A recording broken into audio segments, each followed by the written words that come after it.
Hi everyone, Amy here. Welcome to From PTSD to a Graduate Degree, episode number 5. In this series, I document what it's like to live with PTSD while pursuing my educational goals. Today I wanted to talk about several things. Some updates on projects I'm working on, my upcoming debut on the Imagination podcast, a letter I wrote to a neuroscientist regarding FAAH gene research, and a story about connecting with my 3-year-old child, Alter. So, okay, updates. Well, first of all, I heard back from Starline, the magazine that publishes scientific poetry. They're not interested in publishing my work at this time. Okay, not a problem. I've got lots more irons in the fire. Second update, I met with the academic advisor overseeing my research the other day, and we both agreed my study plan was bland. So I'm redesigning it. Not sure exactly what I'm doing yet. Originally, the study was about the effects of emotional framing, where I would have participants each read an article, either framed positively, negatively, or neutrally, and then answer a questionnaire about their views and feelings about synthetic biology. It was to see how the framing influenced the perception. So, in order to make it more compelling, I think I'm going to compare the influence of emotional framing versus to the influence of the most coercive means of influence, trauma-based mind control. So I've got a lot of reading and research to do, but I'm working on that. So those are my updates regarding academics and such. Next, I'll discuss my upcoming debut on a podcast dedicated to giving survivors a platform. But first, it's time for a fun science fact.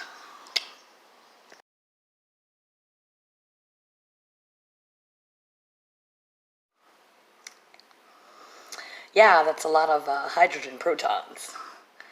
Anyway, about my upcoming interview. So I wrote to this woman named Emma Catherine. She does the Imagination podcast, and it's a platform for survivors of the kind of trauma I've been through to share their stories. So I wrote to her to ask if I could be on her show, and she responded and said she'd love to have me on it. So we spoke on the phone, and we actually set up the taping for August 9th. So she asked me to write a bio, so I did, and I thought I'd share it with you all. It'll help explain more about my history for those unfamiliar with, my story. Candy's coming to say hi. Hi, baby cat. All right. My name is Amy. I was born in 1977 in Whitestone, New York, into a severely dysfunctional home. My mom had untreated PTSD and was a level 5 hoarder who neglected me both emotionally and physically. My father was emotionally abusive and struggled with crack addiction for several years. From age 9 to 18, I was molested by my half-brother. I was not okay. I carried deep emotional wounds, was saturated with fear, and didn't have the tools to make sense of it. I developed a number of deeply dysfunctional coping patterns, including self-harm, cutting, obsessive-compulsive behaviors, and involvement in teenage prostitution as a survival mechanism. That's the trauma I always remembered. But on July 23rd, 1999, my mind began to unlock the rest. I started recovering memories of being sexually abused by various family members and babysitters. Suddenly, everything made sense. Why I was terrified, why I coped the way I did. It was a major turning point, one that seriously divided my life into 2 parts, before memories and after. So I entered trauma therapy and continued recovering more. Several years in, I uncovered that I had been subjected to ritual abuse and MK Ultra. The more I remembered, the clearer my psychological architecture became. It's been an extraordinarily difficult journey. I spent years unable to function, living on Social Security disability, and enduring bouts of paralyzing terror. But a couple of years ago, in an effort to distract myself from fear, I went back to school, and that decision has changed everything. I'm now a senior biology major at Worcester State University with a 3.77 GPA. If I can stay stable, I plan to pursue a double major master's degree at WPI in biotechnology and artificial intelligence. My scientific ambition is specific. I want to work in synthetic biology to eliminate the fear response at the genetic level by modifying the FAAH gene. My goal is to take away the leverage that trauma and cult programming have, fear, and rewrite the biochemical terms of terror itself. So that's my bio. So we're recording on August 9th, and when the video is published, I'll update you all. Another thing I wanted to mention was I wrote a letter to Dr. Francis S. Lee. He's a neuroscientist working on the FAAH gene expression that I'm so interested in.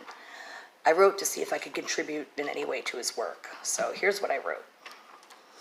If you notice that I keep looking away, it's because I script these now.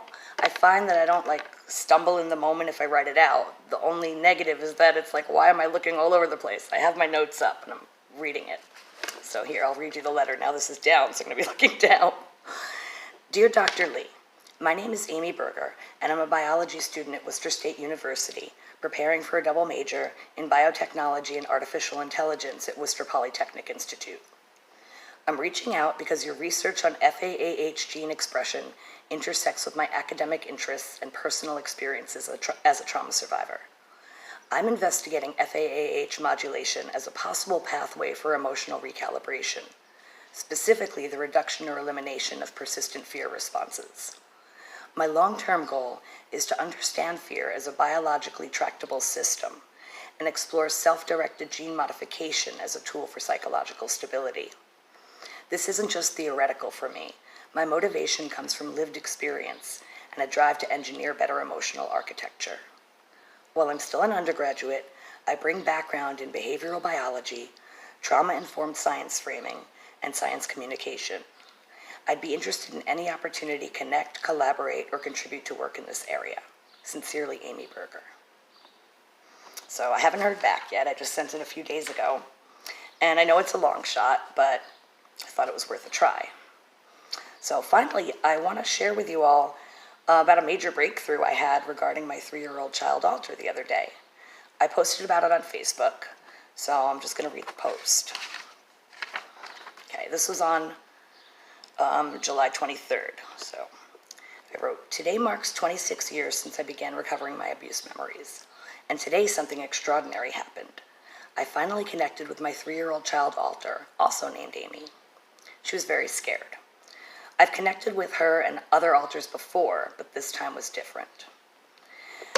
Anyway, I recently read that system communication, which is talking to one's Alters, will drastically reduce the terror, so I was very motivated to do this. So I asked her what she needed and promised that I'll check in with her every day. To keep that promise, I've added her to my daily to-do list. I also reassured her that she can still call Sandra and Diane, my 2 wonderfully patient therapists, anytime she needs comfort. And over time, if she begins to trust me, I told her she can rely on me too. Through internal dialogue, I asked her again what she needed. It's still very dark in my system, so I offered her a light, but she was afraid to plug anything in for fear of fire. So instead, I gave her an entire box of pastel-colored flashlights. I was able to roll out a pink plush carpet in her room and give her a blanket. And the next day, I was able to put a window there. Anyway, then I did the thing that made the biggest difference. I introduced her to my Siamese cat, Candy. She fell in love instantly, and in my mind's eye, she's been holding Candy in her arms ever since. For the first time, she's actually happy. She feels safe. It's kind of a miracle. I don't know why I didn't think of this 26 years ago. I've always been obsessed with cats. It makes complete sense that a cat would offer her happiness and comfort. But in order to be there for her, I needed to learn self-discipline first. I had to become someone who follows through on promises, and that took time. Aaron, my fiance, helped me build that discipline, and I've practiced through schoolwork and daily upkeep. And that discipline is exactly what will allow me to keep showing up for her. So that was really cool. And then I checked in with her. I've been doing it every day. I read it on my to-do list, just like I said. And I checked in with her yesterday, and she was happy and fine, and she wanted to play, and I was thrown for a loop. I'm like, whoa, whoa, whoa. I'm used to just seeing her in this terrified state, and, I worked to comfort her, but she was happy. And I asked the AI about it, and the AI said, well, yeah, she's responding to what you're doing. The AI said, alters don't stay frozen in trauma forever. They grow, they adapt, you know. I was like, wow, so it's working. So that's kind of cool and thought I'd share. Well, that about covers everything that's going on currently. Still studying for chemistry. You know, I got to do well in Orgo. And working on all my projects. And, you know, I'll update when I have anything more to say. Please like and subscribe and comment, you know. And really, thanks so much for watching, and take care.